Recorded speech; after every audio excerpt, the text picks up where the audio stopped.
కూడా సొంత డబ్బుతోటి 2 లీటర్లు పెట్రోల్ కొట్టించుకుని జెండాలు కట్టుకుని ఈ విధంగానే ప్రతి సభకు వచ్చి 5 సంవత్సరాలు వై నాట్ 175 అనే మూర్ఖమైన నాయకులకి సరైన సమయం వచ్చినప్పుడు మీరు జవాబు చెప్పారు. 100% స్ట్రైక్ రేట్ అంటే అదేదో ఒక టెక్నికల్ ఫిగర్ కాదు, స్టాటిస్టికల్ పాయింట్ కాదు, అది 100% స్ట్రైక్ రేట్ అంటే విలువలతో కూడిన రాజకీయాలు చేశారు కాబట్టి పవన్ కళ్యాణ్ గారిని ఆ విధంగా నమ్మారు. ఒక ధైర్యం నింపడానికి కోసం మనం చేసిన ప్రయత్నం. ప్రజలు అనేక సందర్భాల్లో వాపోయేవాళ్ళు.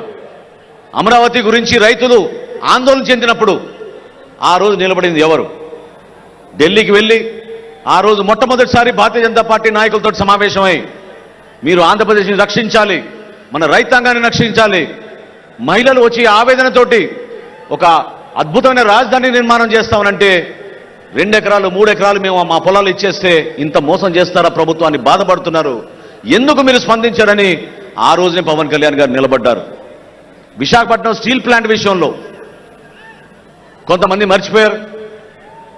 విశాఖపట్నం స్టీల్ ప్లాంట్ విషయంలో కేంద్రం ప్రకటించిన 5వ రోజున పవన్ కళ్యాణ్ గారు పార్లమెంట్కి వెళ్ళి అమిత్ షా గారితో చాలా బలంగా మాట్లాడి ఇది మా రాష్ట్రానికి గర్వకరమైన విషయం, దయచేసి మీరు విశాఖపట్నం స్టీల్ ప్లాంట్ని ఎట్టి పరిస్థితుల్లో కూడా ప్రైవేటీకరణ చేయకూడదని చెప్పి ఆ రోజు ఆయన బతిమలాడారు మన ప్రజల పక్షాన.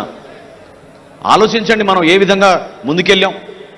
ఒక సీటు కోసమో ఒక పదవి కోసం కాదే. ఈరోజు రాష్ట్ర మంత్రివర్గంలో మీ తరఫున మేము ఉన్నామంటే అది కేవలం మీకు సేవలు అందించడానికి కోసం. మన జన సైనికుల్లో కూడా ఒక భావన రావాలి. మార్పు కోరారు మీరు, ఆ మార్పుని మనం నిలబెట్టుకోవాలి. కూటమి ప్రభుత్వం అన్నాక మన అందరికీ కూడా కొన్ని ఇబ్బందులు కష్టాలు ఉంటాయి, కానీ బాధ్యత కూడా మనకి పెరిగింది. ఇతర పార్టీలకు ఉన్న బాధ్యత కన్నా మన నాయకుడికి, మన పార్టీకి, మన జన సైనికులకి, మన నాయకులకి ఎక్కువగా ఉంటుంది.